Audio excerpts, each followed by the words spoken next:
Capítulo 7. La siguiente mañana comenzamos a remar bastante más temprano de lo que acostumbrábamos a hacerlo. Éramos dos haraganes en medio de la nada sin motivo alguno para apurarnos, siempre nos tomábamos nuestro tiempo para comenzar a remar.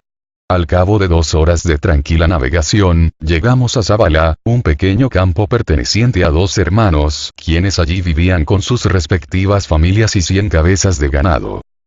Fuimos muy bien recibidos y nos sirvieron un desayuno abundante de café con leche y buñuelos. También nos dieron mucha fruta para poder comer luego, durante el viaje. Nos regalaron naranjas, limas, un cacho de bananas y toronjas. Los cítricos los arrancamos del árbol donde crecían. El muchacho que nos los dio, decía que si al caer el fruto, este golpeaba el piso, ya no tendría el mismo sabor. Yo me mostraba torpe y poco hábil al tratar de atajar cada toronja que caía del árbol, dejándola golpear contra el suelo. El joven las descartaba como inservibles. Nos dio las que él consideró como buenas y yo les pedí también las otras. Así tuvimos mayor cantidad de fruta de la que hubiéramos podido tener con su selectivo método. Dejamos Zabala próximos al mediodía. Comiendo naranjas y bananas por el río llegamos a Isla da Flores, una hacienda mucho más grande que Zabala donde se engordaba ganado, frente a una isla que le daba el nombre. Por el camino el río se dividía en 2 para luego volver a unirse. Navegamos por el lado que nos dijeron era más corto. Nos cruzamos y saludamos con un hombre en un deslizador con motor. Luego nos enteramos que era el dueño de la hacienda Isla das Flores, cuya esposa y casero nos alojaron y alimentaron mejor que bien. Otro día que la providencia se encargó de llenar nuestros estómagos en forma abundante y decente. En la estancia había una pequeña capilla que se divisaba desde lejos por el río, antes aún de poder ver cualquier otra construcción. Daba a entender que eran gente muy devota y creyente. Estuvimos allí el resto del día y hasta la mañana siguiente.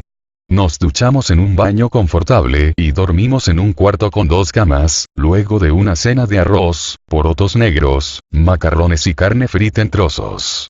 También nos recreamos algunos minutos mirando televisión. A la mañana siguiente el desayuno fue mejor de lo que veníamos acostumbrados. Solo en un hotel de 5 estrellas podríamos haber pasado mejor. Conversamos un rato con el casero que le estaba enseñando a tocar guitarra a la hija del dueño. Luego de escucharlo entonar algunas canciones nos despedimos. Antes de partir nos regalaron más bananas que sumamos a nuestra gran provisión de fruta. Más adelante por el río, entramos en una gran bahía por error. Habíamos equivocado el curso del río y la gran extensión de este cauce sin salida nos hizo perder mucho tiempo. Debimos verificar el curso de la corriente del agua. Lo que nos hizo sospechar que estábamos en el curso equivocado no fue la falta de movimiento del agua sino su cambio de color. Aquí era notoriamente más oscura. Lo bueno de nuestro error fue el poder ver, una vez más, unos botos que nadaban en el lugar. Los delfines rosados siempre son hermosos de ver. Una vez en el curso correcto del río, hicimos un alto para comer algunas de las frutas que nos habían obsequiado. Realmente mi kayak se parecía más a un puesto de frutas que a una embarcación. Al acercarse la época de lluvias, el río crecía su cota en la costa y las bahías y nuevos brazos de agua se hacían más frecuentes que cuando comenzamos a remar en época seca. Nos alertaron que el río volvía a abrirse en 2 brazos más adelante para volver a juntarse luego. Se nos dijo cuál de los 2 era el más corto para ahorrar tiempo de remo y energía, siendo este el de la margen izquierda del río, por donde decidimos ir. Prosiguiendo la marcha, vemos un barco de pesca donde nos informan que estaremos a 1 hora de Mateguá, la siguiente localidad poblada. Pero nos detuvimos en una playa para cenar y pasar la noche porque ya era tarde. A la mañana llegamos a Mateguá, el más pequeño de los pueblitos que conocí. Un caserío, en la margen boliviana, donde vivían no más de 12 personas. Primero vimos a un hombre, al cual saludamos e intercambiamos unas muy pocas palabras, que nos dijo, esperen un momento que el profesor va a recibirlos. Un minuto más tarde, el profesor se hizo presente, avisado de nuestra presencia, nos convidó a pasar a su casa y nos pidió excusas para ausentarse unos minutos. No demoró mucho en volver, sencillamente había ido a cambiarse de ropa por otra más presentable. Al principio vestía una camisa muy vieja, rota por muchos lugares y sucia, ahora traía otra camisa igual de vieja y rota, pero surcida en cada rotura y limpia. Su esposa nos preparó un desayuno abundante de mandioca, huevos y bananas, todo frito, acompañado con mucho jugo de fruta, el cual hicimos desaparecer con mucha voracidad y placer. Nos contaron de las penurias que debían soportar aquel grupo de personas. Existía un camino que llegaba a donde ellos habitaban, pero una compañía maderera compró terrenos a ambos lados del mismo y decidieron cortar el tránsito en sus dominios. Ignoro si eso sería legal o no, pero eso era lo que estaba pasando. Allí no había ninguna escuela y este hombre les enseñaba a los niños del lugar tanto como sus conocimientos le permitían. Conseguían algunos cuadernos, lápices y todo lo poco que tienen del lado brasilero del río, pero el material didáctico para los niños era completamente nulo. Este hombre, sin ningún título o acreditación, era el profesor con mayor vocación que pudiera haber. El cortar la única vía de comunicación de esas personas no solo impedía a los niños ir a la escuela. Los adultos no podían comerciar las castañas o goma que recolectaran, no podían abastecerse de nada en absoluto si no era remando por el río hasta muy lejos pues ninguno de aquellas personas poseía una embarcación con motor. Tampoco existía en ninguna casa un automóvil y en tal caso abastecerse de combustible sería un problema más. Eran unas 12 personas recolectoras de castañas, las cuales vendían 2 reales o 10 pesos bolivianos los 15 kilogramos y la persona que se los compraba los revendía $7 el kilogramo. Un negocio muy provechoso para quien se beneficiaba del trabajo de quienes no tenían otra opción que mal vender lo que les costaba mucho tiempo cosechar. Quién sabe si alguna de las castañas que alguna vez hayamos comido no fueron cosechadas por estas personas. Todos algunas veces hemos comido un chocolate con castañas, pero pocos saben que nacen en un árbol que alcanza los 50 metros de altura en un fruto que es duro como la madera. Cuando los frutos están maduros nadie camina por debajo de estos árboles. Imagínense una bola de madera de 10 o 15 centímetros de diámetro cayendo desde 50 metros de altura, si nos llegara a caer en la cabeza. He oído de gente que ha muerto golpeados por uno de estos frutos. La naturaleza es increíblemente sabia. Cómo hacer salir las semillas de dentro de un fruto para hacerlas germinar y una nueva planta crezca. Rompiendo el fruto. Cómo romper el fruto si su corteza es dura como madera. Golpeándolo con mucha energía. Cómo se las ingenia la señora naturaleza para golpear un fruto con mucha energía. Dotando al árbol de las propiedades necesarias para que crezca exageradamente alto. Sus frutos al madurar, caerán de la altura necesaria para que la fuerza de gravedad cargue al fruto con la energía cinética necesaria para que se rompa al golpearse contra el suelo, las semillas se liberarán, germinarán, y la especie se conservará. Cuando este truco de romper el fruto con un golpe después de una gran caída libre falla, la señora naturaleza tiene un ayudante que hará el trabajo por ella. El agutí, un pequeño mamífero roedor con unos dientes muy fuertes capaces de romper el fruto. Al encontrar el fruto en el suelo, él comerá algunas de las semillas y el resto las enterrará para comerlas en otro momento. Sucede que no siempre, el agutí las desentierra para comerlas, y las semillas, apropiadamente plantadas, germinarán y crecerá un nuevo árbol de castañas. Otro animalito capaz de romper el fruto son los monos capuchino, pero lo hacen golpeándolo con fuerza contra una piedra, la cual usan a modo de yunque. Luego de escuchar todas las injusticias que aquella gente vivía continuamos nuestro viaje por el río. Continuamos remando aquella mañana rumbo al siguiente puerto o pueblo que el mapa nos indicaba. Su nombre era Piedras Negras y al pasar frente a él comprendí por qué se llamaba así. 2 grandes rocas de un color muy oscuro emergían del agua frente al pueblo dándole nombre al lugar. Aquel poblado no presentaba nada que llamara nuestra atención y continuamos remando sin detenernos. No se podía apreciar el tamaño del pueblo desde el río.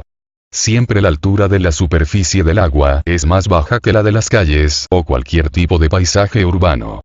Piedras Negras es una localidad brasilera con unas grandes rocas oscuras en la margen del río. En aquel entonces no tenía más de 20 familias. Aquí la gente pagaba $1 al mes por tener luz eléctrica de un generador que lo encienden unas 4 horas diarias como la mayoría de estos pueblos, cuando tienen combustible para hacerlo funcionar. De todas maneras no fue mala la idea de no detenernos. Como en todas partes del mundo, a mayor número de personas, mayor número de problemas. El solo hecho de tener que dejar todas nuestras cosas en lugar seguro en un pueblo totalmente desconocido mientras nos alejábamos aunque solo sea unos metros de ellas y por unos cuantos minutos, ya era un problema a considerar, y ahora había una persona menos para poder cuidarlas. Era poco probable que una localidad tan pequeña tuviera un teléfono público para poder llamar a mi madre y no había pasado mucho tiempo desde mi última llamada a mi madre. Media hora más adelante remando por el río, llegamos a una playa donde acampamos para cenar y pasar la noche. A lo largo de nuestro viaje conocí a algunas personas a quienes admiré realmente por su manera de ser. El ser humano se adapta a cualquier situación y lugar por más hostil o incómodo que éste fuera. Aquella mañana conocí a un hombre que vivía en la selva con su esposa e hijos en un rancho sin paredes. Solo 4 postes sosteniendo un techo hecho con ramas de palmera y un piso de madera elevado menos de 1 metro por encima de la tierra y algunos pocos escalones en la entrada. La vida de ese hombre era muy simple. Comía de lo que plantaba y lo que pudiera pescar o cazar. Plantaba arroz solo para su consumo diario y juntaban goma de los árboles de siringa que encontrase por la zona. La goma la juntaban en pequeñas palanganas de plástico y al solidificarse quedaba con la forma de estas, cual si fuera una rueda de goma que dejaba sumergidas en el río para que no se le resequen, atadas con una corta cuerda para que no se las lleve la corriente.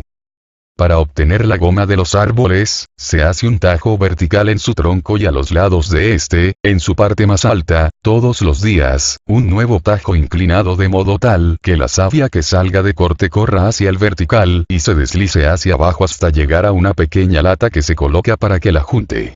El corte inclinado de cada día será por debajo del anterior. Se continuará día a día del mismo modo hasta haber tajeado todo un lado del tronco.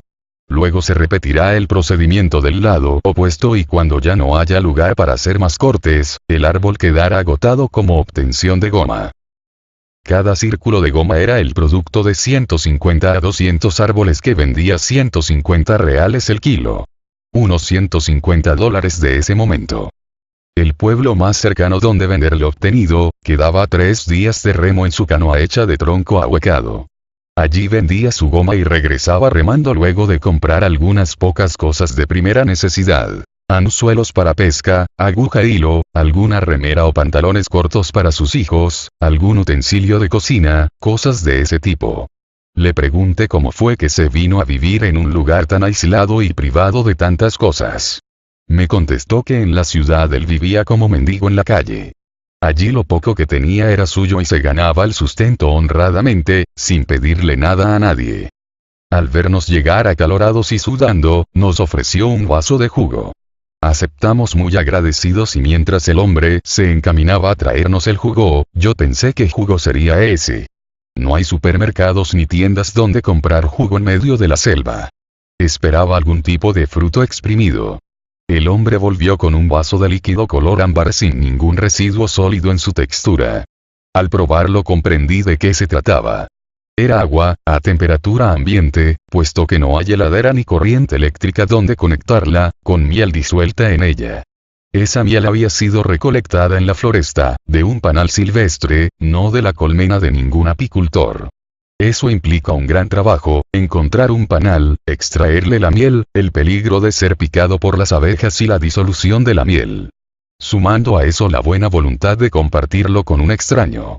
No me queda más que sentir una gran admiración por esas personas y aplaudir su forma de vida.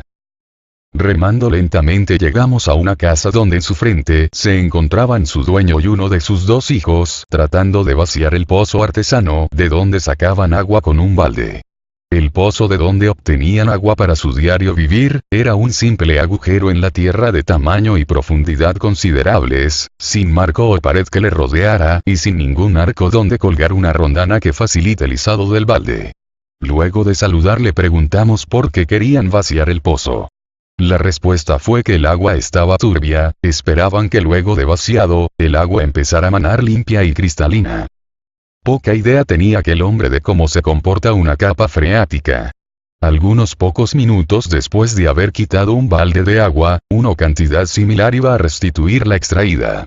Más aún teniendo un río a unos cuantos metros del aljibe aportando presión al agua subterránea. De todos modos bastaba con dejar reposar el agua algunas horas y las partículas en suspensión que tuvieran decantarían, pero cada vez que arrojaba el balde, este contribuía a enturbiarla más removiendo el agua.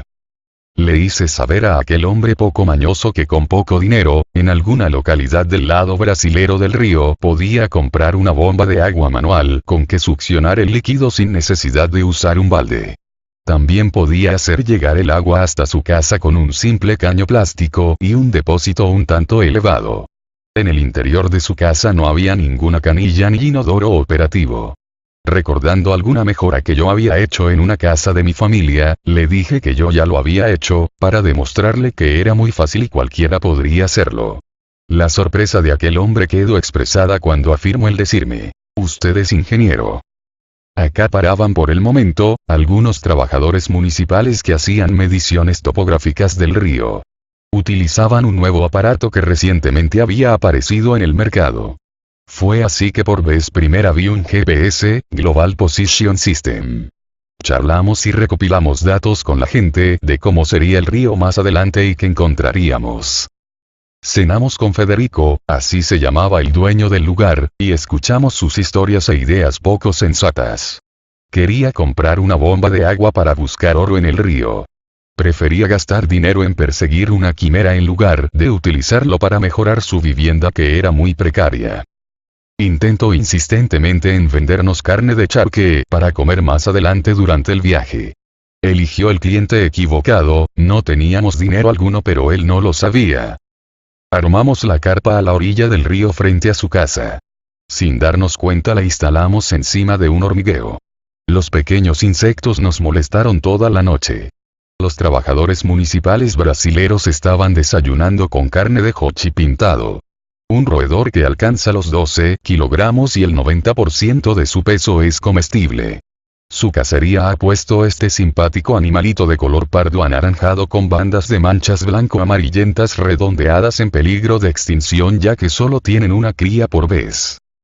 Antes de marcharnos, Federico nos ofreció a tomar jugo de achachairu y juntamos semillas de esa planta para intentar plantarlas en Uruguay. El achachairu es un árbol de 6 a 7 metros de altura, su tronco es recto, y sus hojas persistentes entre ovales y elípticas. Sus flores son blancas y su fruto es una baya comestible de 6 centímetros. Si quieres comer la pulpa blanca y esponjosa, bastará con usar la uña para abrir la piel color pardo anaranjado. Solo se le encuentra en Bolivia, es muy común en Santa Cruz de la Sierra. Luego de dejar el rancho de Federico, recorriendo el río, este era ahora un poco más ancho, y la margen más próxima no lo suficiente profunda como para poder navegar. A simple vista no era posible ver dónde la profundidad era favorable e igual, habría que caminar por el agua en un sentido o en otro, por lo que teníamos que caminar arrastrando los kayaks con una profundidad inferior a la altura de nuestras rodillas. Sabíamos de la existencia de rayas. Este pez aplanado se mimetiza muy bien con la arena del fondo del río e incluso en muy poca profundidad es muy fácil pisarlas sin querer. Tienen un aguijón caudal venenoso, que los torna muy temidos. Sin embargo, no son peligrosas a menos que sean pisadas. Tal fue la advertencia que nos dieron en la próxima estancia donde nos detuvimos. Avanzada la mañana nos encontramos con una vivienda de un campo de cuyo dueño estaba en una muy buena posición económica, donde se nos invitó a almorzar. Si bien la advertencia nos llegó un tanto tarde, por suerte en su momento supimos cómo evitarnos un rato desagradable y muy doloroso. En las zonas llanas caminábamos con el kayak arrastrándolo con una mano mientras que con la otra llevábamos el remo moviéndolo de un lado a otro delante de nosotros, como lo haría un ciego que camina con su bastón. Fueron más de una las rayas que huyeron espantadas por el remo que de no haber usado ese truco, muy probablemente hubiéramos pisado y se acaba el viaje como nos advirtieron. En otra oportunidad, al ver tal abundancia de rayas, tenía pronta mi pistola para intentar matar una de un tiro. Cuando pude descubrir una delante de mí, me le aproximé sigilosamente lo suficiente para acertarle un tiro con mi calibre 22. Incluso tuve en cuenta la refracción de la luz al pasar de un medio al otro, del aire al agua. Al dispararle vi como la estela producida por la bala en el agua terminaba su recorrido en el cuerpo del animal, que era lo suficientemente grande para llenar un par de platos, pero no lo suficiente robusto para detener la bala. El pez se perdió nadando en el río con una perforación que le atravesaba de lado a lado, llevándose mis deseos de una buena cena consigo. Seguramente, su muerte se produjo no mucho después, y pasó a alimentar otros peces. Aquella tarde llegamos a la estancia llamada Fazenda Pau d'Oleo, un establecimiento rural perteneciente al gobierno de Rondonia, que en un pasado se dedicó a la cría de búfalos. Los búfalos del Valle Guaporé fueron llevados allí por manos humanas. En los años 50, el gobierno de Rondonia tuvo la idea de transportar a 30 cabezas de búfalos a Pau d'Oleo. Lo que se pretendía era que la manada produjera leche y carne que ayudaría a desarrollar las comunidades pobres de la región. El proyecto fracasó y los búfalos fueron sueltos en el bosque en 1953. En principio eran dóciles, pero se comenzaron a reproducir en total libertad y se tornaron salvajes. Hoy, luego de más de medio siglo después de la liberación, el búfalo se convirtió en un problema ecológico. Las nuevas generaciones son salvajes y nunca han visto a un hombre por delante. Cuando ven a un ser humano se reúnen en grupo defensivo y atacan. Nos invitaron a quedarnos un par de días en Pau d'Oleo. Para nosotros era toda una novedad, la oportunidad de ver búfalos salvajes, animales provenientes del viejo mundo que nunca habíamos observado, pues en Uruguay nunca fueron criados. En la estancia había unos muy pocos que al estar en cautiverio eran muy dóciles, tan fácil de manejar como el ganado vacuno, y hay quien dice que más fácil aún. Pero los ejemplares que tuvimos oportunidad de ver salvajes y libres realmente impresionaban. Su tamaño era inmenso y el de sus cuernos realmente daba miedo. Siempre tratando de mantener la mayor distancia posible los observábamos tratando de disimular nuestra presencia detrás de algún árbol, aunque debo decir que de haber querido hacerlo, ese gran animal no hubiera encontrado impedimento para embestirnos sin dificultad. Por esos días, la zona estaba próxima a convertirse en un área natural protegida y los búfalos, por ser animales no naturales del lugar, debían ser removidos. Se localizaban los animales y se los capturaba enlazándolos, y posteriormente se ataba la cuerda a un árbol de modo tal que no pudieran huir. Luego se los iba a buscar con un carro remolcado por un tractor y se llevaban a la estancia para su próximo traslado para más tarde ser vendidos o utilizados como alimento. Se nos invitó a ir a buscar un par de búfalos que los vaqueros habían logrado capturar y dejaron atados a unas palmeras. El trabajo de estos vaqueros es de mucha bravura, cabalgando se trata de enlazar al búfalo. Pero, algunas veces, no es el vaquero quien corre al búfalo, es el búfalo que corre al vaquero. El hombre usa su habilidad para enlazar al animal, arrojando el lazo hacia atrás y luego huir del animal con la punta del lazo en la mano. El caballo corre más veloz que el búfalo, por lo que el vaquero usa esa ventaja para correr en derredor de un árbol y el búfalo queda con el solo movimiento que lo que reste de cuerda pueda darle. La segunda parte de la captura consistía en ir a buscar al animal y trasladarlo hacia la estancia, y a asistir a esta operación se nos invitó a participar. Para esto se dejaba el carro próximo al animal. Se enlaza al animal cuando estaba imposibilitado de correr, generalmente de los cuernos, se pasa la cuerda por la entrada al carro primero y entre los barrotes frente a esta después, y por último se la ata el extremo de la cuerda al tractor. Se desataba la cuerda que ataba al animal al árbol, liberándolo y haciendo avanzar al tractor. El búfalo era obligado a subir al carro. Lo curioso es que cuando la cuerda está tensa y el animal no puede voltear hacia atrás, se lo puede empujar por su parte posterior que el animal no patea. Ignoro si su anatomía no le permite hacerlo o cuál es el motivo de su incapacidad de acción, pero fue muy divertido al empujar un animal salvaje de un tamaño impresionante sin que éste se defienda.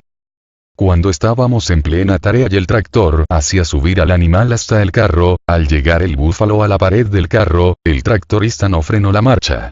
La cabeza del búfalo quedó apoyada sobre los barrotes del carro, pero la cuerda siguió tirando hasta reventarse.